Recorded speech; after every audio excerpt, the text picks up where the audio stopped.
বিসমিল্লাহির রহমানির রহিম।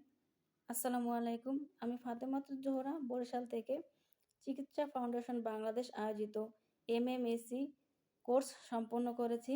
আমার রোল CFBD MMSC 51025221। আমার প্রশিক্ষক ছিলেন ডক্টর পবিত্র কুমার স্যার। তিনি অত্যন্ত সুন্দরভাবে কোর্সটি সম্পন্ন করেছেন। আজ আমি ডোপামিন নিয়ে সংক্ষেপে আলোচনা করব। ডোপামিন হলো এক ধরনের হরমোন যা আমাদের আনন্দের অনুভূতির সাথে সম্পর্কিত।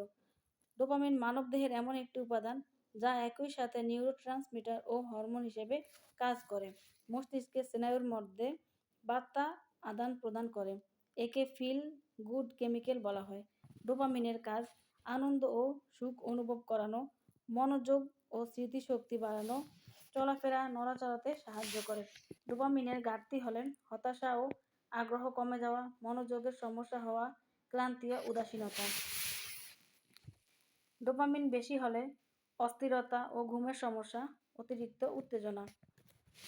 ডোপামিনের ভারসাম্য রক্ষায় যা খাওয়া উচিত: প্রোটিন সমৃদ্ধ খাবার, মাছ, মাংস, ডাল ইত্যাদি, ফল ও শাক সবজি যেমন কলা, আনারস, সাইট্রাস জাতীয় ফল, সবুজ শাক, ব্রোকলি ইত্যাদি, ডার্ক চকলেট, প্রোবায়োটিক সমৃদ্ধ খাবার যেমন দই।